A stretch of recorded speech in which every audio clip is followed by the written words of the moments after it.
En tiempos de incertidumbre y desesperanza, es imprescindible gestar proyectos colectivos desde donde planificar la esperanza junto a otros. Enrique Pichón Rivière, psicoanalista argentino.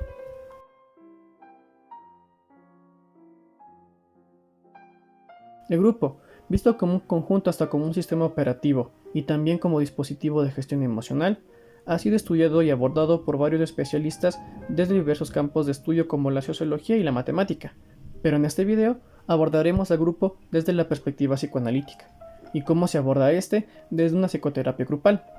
Pero para saber cómo se ha constituido este saber en la rama de la psicoterapia, hay que dar una breve revisión histórica sobre el psicoanálisis grupal. En textos como La República de Platón y La Política de Aristóteles, aparecen un conjunto de hipótesis y análisis sobre los fenómenos colectivos.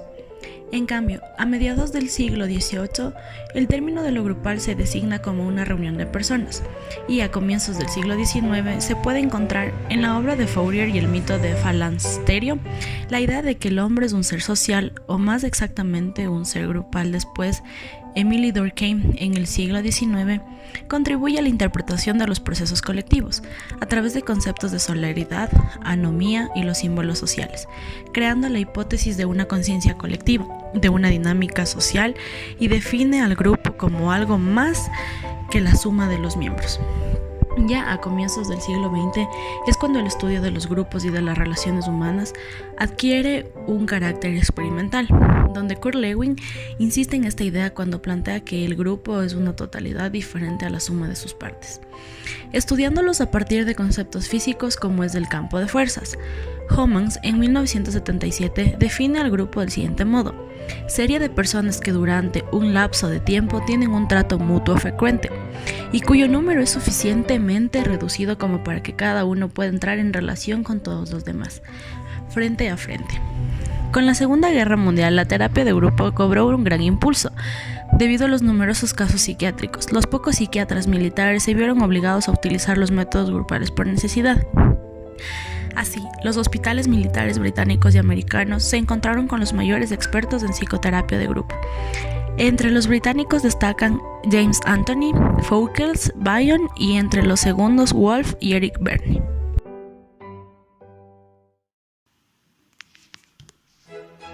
¿Qué es un grupo? Se considera grupo a un conjunto restringido de personas que están ligadas por constante de tiempo y espacio, articuladas por su mutua representación interna.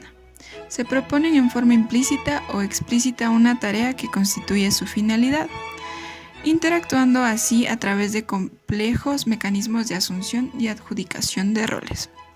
El grupo está formado de varios elementos. Uno de estos es la membresía. Esta a su vez se divide en dos, en la formal o informal. Y también hay que recordar que depende de la disposición de los miembros. Esta se divide en voluntaria o involuntaria.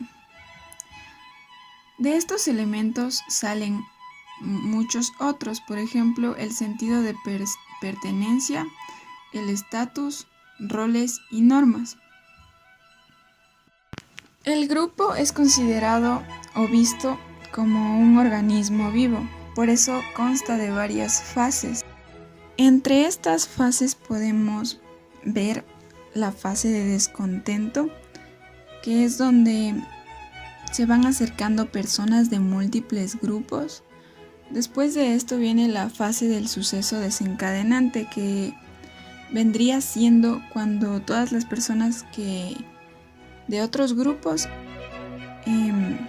tienen un suceso detonante para que se afilien a este nuevo grupo que se está creando. La fase 3 es la de identificación grupal. Las personas se sienten parte de este grupo y se sienten muy bien dentro de él. La fase 4 es la fase de productividad grupal. El grupo funciona muy bien, se cumplen objetivos y metas, pero a su vez empiezan a existir las primeras confrontaciones. La fase 5, fase de individualización. Esta fase es bastante interesante porque las metas individuales son más importantes que las grupales. Y en esta fase también el grupo tiende a subdividirse. Si es un grupo grande, se subdivide en grupos más pequeñitos. Y la fase de declive, que es cuando el grupo finalmente muere. Por eso hay que tener en cuenta que el grupo es como un organismo vivo que está constantemente sujeto a entropía, cambio y muerte.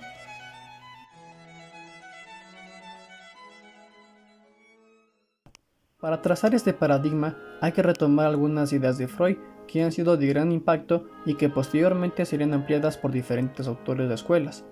Algunas ideas fundamentales a tomar en cuenta son la de vínculo, identificación y líder. Primero el vínculo, porque a partir de los lazos que se crean con el otro empieza a ocurrir un apego. Luego este apego, compartido por otro, se transforma en una identificación grupal cuando se escoge un modelo, objeto o aquello que encarne sus ideales o tarea, los cuales van a ser depositadas en un líder, el mismo que se transforma en una unidad fundamental de existencia del grupo, puesto que el grupo ha escogido a este líder como objeto de encarnación de sus ideales y con quien ha logrado identificarse. Se ha visto entonces que el rol del líder es imprescindible debido a la función que se le adjudica, ya que éste puede tener un papel de paternalismo, de democracia o autoritarismo con los miembros del grupo. Y dependiendo del papel que tome, se ve que la influencia de este rol puede ayudar en la mejoría de los miembros o que estos generan a su vez dependencia hacia su líder, llegando así a poner en duda si el terapeuta, en este paradigma, debe asumir el rol del líder o solo como facilitador y orientador durante las sesiones. Pero se ha propuesto que el rol más adecuado para el terapeuta en este tipo de psicoterapia es la de ser un observador participante, que durante las sesiones acoge todas las elaboraciones que ha hecho el grupo para devolverlas a partir del análisis que hace sobre las transferencias que ocurren en el grupo, las transferencias entre los miembros, de los miembros del terapeuta y viceversa, es decir, hacer consciente las demandas inconscientes que tiene el grupo, conformándose de esta manera una tarea en el grupo, como mencionaba Enrique Pichon Rivière al decir que la tarea constituye el grupo, no hay grupo sin tarea, y cada grupo la enfrenta en función del aprendizaje que ha realizado en sus grupos familiares y anteriores a la experiencia actual. También se ha visto que la utilización de este paradigma en las psicoterapias grupales, los miembros tienden a reducir sus mecanismos de defensa y de resistencia, debido a que comparten problemas o dificultades en común y que no son solo exclusivamente suyas o individuales, marcando así un mayor deseo por parte de los miembros en mejorarse, debido a la identificación que estos tienen y los vínculos que se generan entre ellos, siendo así que lo grupal es un todo, donde los integrantes comparten emociones, se crean vínculos, se producen transferencias y se da un apoyo cuando tienen una demanda en común que debe ser resuelta. Enrique Pichon Rivière, psicoanalista argentino, nacido en Suiza, fue responsable de introducir el psicoanálisis de corte cliniano en Argentina y de generar teorías sobre los grupos que marcarían un precedente, la teoría del vínculo y la teoría operativa grupal. En la teoría del vínculo, Pichon Rivière resalta que el vínculo es la unidad mínima de análisis, donde se debe enfocar en cómo el vínculo que se crea y establece entre un sujeto y el otro sujeto-objeto afecta bidireccionalmente el uno sobre el otro, y cómo este vínculo llega a ser internalizado por ambos sujetos, convirtiéndose así ambos en objetos de ser depositantes como depositarios de fantasías, deseos, de introyecciones e identificaciones, germinando esto en la historia individual del miembro que luego llega a aflorar en el proceso grupal operativo. En cambio, en la teoría operativa del grupo, que es considerado el más importante, resalta que el grupo es como un todo, y que el análisis que se hace dentro del grupo terapéutico es realmente el análisis de la interiorización del grupo familiar en el individuo, es decir, ver cómo la introyección de las dinámicas familiares que ha hecho el sujeto interacciona con el grupo exterior, con los otros, donde resulta el emergente. Este término que propone Rivière es fundamental, ya que este emergente es la resultante del entrecruzamiento de la historia individual y el acontecer grupal en un momento dado, otorgando así una unión entre lo individual con lo grupal. Rivière teoriza que este emergente es el resultado de la introyección que hace el miembro con respecto a las complicaciones del grupo familiar, convirtiéndolo así en un portavoz de la neurosis familiar, por lo que al momento en que se da un proceso grupal, sale a la luz este emergente y sucederán procesos de resistencia al cambio. Y es aquí donde resalta la diferencia importante con respecto a otros procesos grupales, ya que propone que para analizar el emergente se debe tomar en cuenta la verticalidad y la horizontalidad que ocurren dentro del grupo. ¿Qué quiere decir esto? Quiere decir que en el proceso grupal se entrecruzan la historia individual del miembro, la verticalidad, con lo que está sucediendo en el aquí y ahora del grupo, la horizontalidad, proponiendo así una psicoterapia poligrupo centrada en la tarea, en la que el grupo sería el agente de la cura, donde habrá procesos de resistencia al cambio por parte de algunos miembros, pero que resultará en grandes beneficios, como disminuir los miedos básicos y posibilitar la integración del yo, la disminución de la culpa y la inhibición, por lo que es un instrumento facilitador del insight, en donde el grupo se vuelve un operante durante estos procesos. Como ejemplo de grupo operativo hemos puesto la escena de la película El Club de la Pelea, porque podemos ver que es un grupo terapéutico con roles, con normas, con sentido de pertenencia, y el objetivo de este grupo es ser de apoyo y sustento emocional entre personas que pasan por la misma situación de cáncer. Levi Moreno, el creador del psicodrama, nació en Bucarest en el año 1889, en el seno de una familia judía sefardí.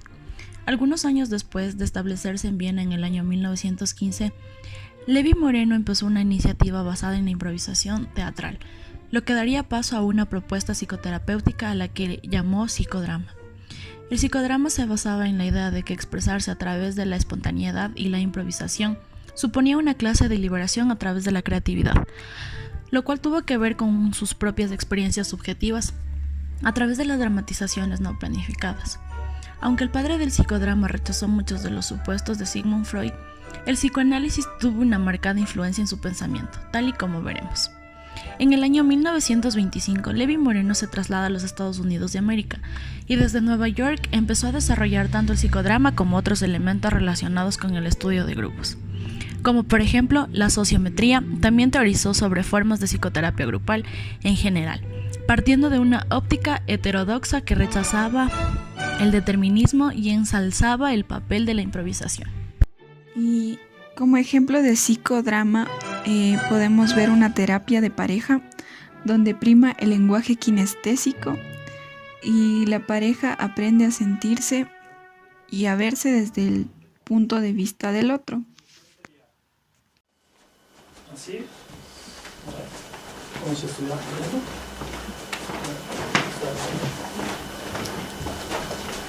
Mirando un poco hacia atrás. ¿Sí?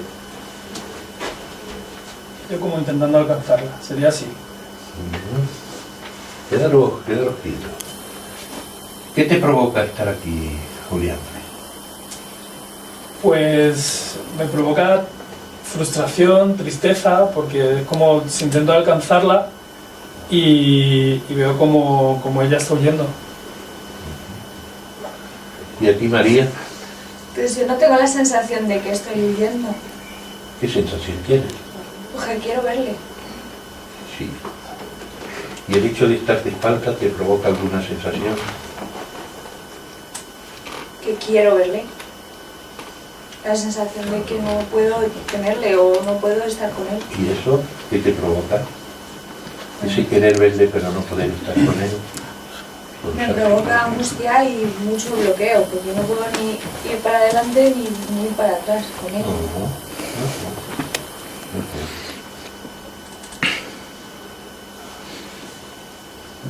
Vamos a hacer lo mismo de antes. Cambiar, ¿eh?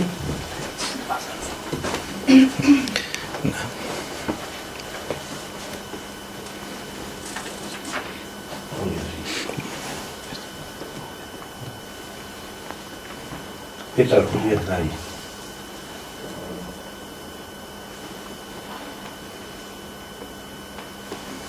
Pues desde aquí me siento bien.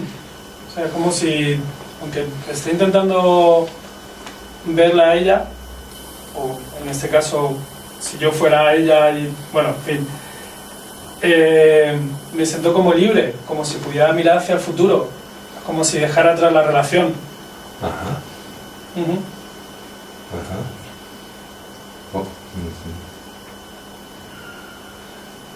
Y a ti, María, puesta en el lugar de Julián, Pues aquí tengo la sensación de que estoy resignado, de que no estoy intentando luchar por alcanzarlo, sino que ya estoy casi despidiéndome. Ajá. Bueno. ¿Queréis volver a vuestro puesto?